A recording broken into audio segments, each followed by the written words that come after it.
नमस्कार भक्तों। आज हम बात करने वाले हैं जीवन के सबसे गहरे और पवित्र विषय पर, मोक्ष की प्राप्ति। शास्त्रों में कहा गया है कि मनुष्य जन्म सिर्फ सुख दुख के लिए नहीं है। इसका असली उद्देश्य है मोक्ष, यानी जन्म और मृत्यु के चक्र से हमेशा के लिए मुक्त होना। आज मैं आपको बताने वाला हूँ कि मोक्ष क्या है, क्यों जरूरी है, कौन सा मंत्र जपना चाहिए, कैसे जपना चाहिए और शास्त्रों ने इसके बारे में क्या बताया है। वीडियो पूरा सुनिए, क्योंकि यह आपका जीवन बदल देने वाली बात है। मोक्ष क्या है? सबसे पहले समझते हैं कि मोक्ष क्या होता है। मोक्ष का मतलब है आत्मा का अपने सच्चे घर में पहुंच जाना। मोक्ष का मतलब है जन्म और मृत्यु के चक्र से छुटकारा। मोक्ष का मतलब है दुख, भय, मोह, क्रोध, जलन और चिंता से पूरी तरह मुक्त हो जाना। शरीर तो बदलता रहता है, लेकिन आत्मा कभी नहीं मरती। आत्मा जब अपने स्रोत यानी ईश्वर तक पहुंचती है, तभी वह पूरी तरह शांत होती है। यही अवस्था मोक्ष है। गीता में भगवान कृष्ण कहते हैं, आत्मा न जन्म लेती है, न मरती है। जब यह सत्य हमारे भीतर उतर जाता है, तो मोक्ष का मार्ग खुल जाता है। मोक्ष क्यों जरूरी है? मानव जीवन सिर्फ खाने, कमाने और सोने के लिए नहीं है। यह जीवन आत्मा की यात्रा है।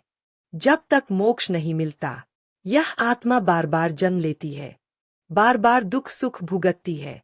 इसलिए शास्त्रों में कहा गया है, मोक्ष ही मनुष्य जीवन का अंतिम लक्ष्य है। मोक्ष से आत्मा में ऐसी शांति मिलती है जो दुनिया की किसी चीज में नहीं मिल सकती। मोक्ष का मुख्य मंत्र। मोक्ष को पाने के लिए शास्त्रों में कई मंत्र बताए गए हैं, लेकिन सबसे शक्तिशाली मंत्र है ओम नमो नारायणाय। यह मंत्र मोक्षदायक माना गया है।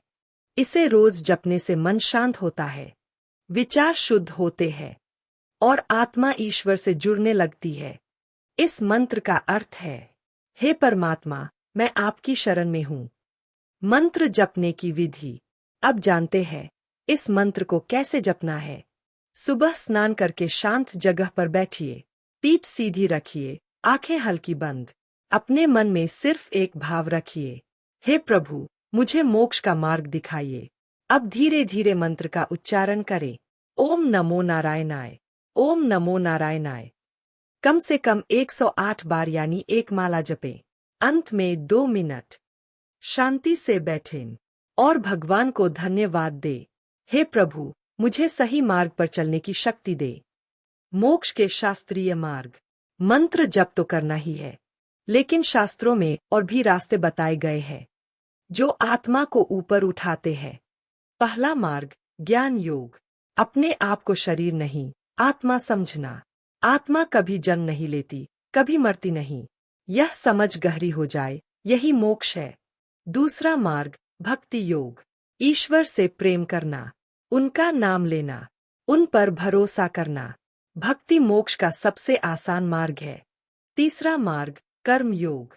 अपना कर्तव्य करते रहना, लेकिन फल की इच्छा छोड़ देना। काम करो, पर उसका परिणाम भगवान को सौंप दो। चौथा मार्ग, ध्यान।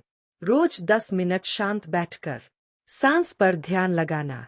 ध्यान से मन साफ होता है और इच्छाएं कम होती है। पांचवा मार्ग, सत्संग। संतों की वाणी सुनना, धर्म ग्रंथ पढ़ना। सत्संग मन को पवित्र करता है। छठा मार्ग, सत्य, दया, क्षमा। जिस हृदय में दया है, जिसमें क्षमा है, जहाँ सत्य है, वह हृदय खुद ही मोक्ष की ओर बढ़ता है। सातवां मार्ग, वैराग्य। वैराग्य का मतलब दुनिया छोड़ देना नहीं है। वैराग्य का मतलब है चीजों से आसक्ति खत्म करना, यानी सब कुछ ईश्वर का समझना। मोक्ष को रोकने वाली चीजें। मोक्ष के मार्ग में कुछ बातें बाधा बनती है, जैसे क्रोध, लोभ, झूठ, नशा, बुरा संग और मन की भटकन। इनसे बचने के लिए थोड़ा थोड़ा ध्यान, थोड़ी भक्ति, थोड़ा सत्संग और रोज मंत्र जप बहुत काम आता है। मोक्ष के लक्षण। जब साधक मोक्ष के करीब पहुंचने लगता है, तो उसके भीतर कुछ बदलाव आने लगते हैं। मन शांत होने लगता है, क्रोध कम हो जाता है, इच्छाएं घटने लगती है, गुस्सा, जलन, चिंता, ये सब धीरे धीरे खत्म हो जाते हैं। दूसरों के प्रति प्रेम और करुणा बढ़ जाती है। यह सभी संकेत बताते हैं कि साधक सही मार्ग पर है। मोक्ष कोई कठिन चीज नहीं है, यह हमारी आत्मा की प्राकृतिक अवस्था है। हमें बस अपने मन को शुद्ध करना है और ईश्वर को याद करना है। अगर आप रोज सिर्फ 10 मिनट ओम नमो नारायणाय का जप कर ले, तो आपका जीवन बदल सकता है।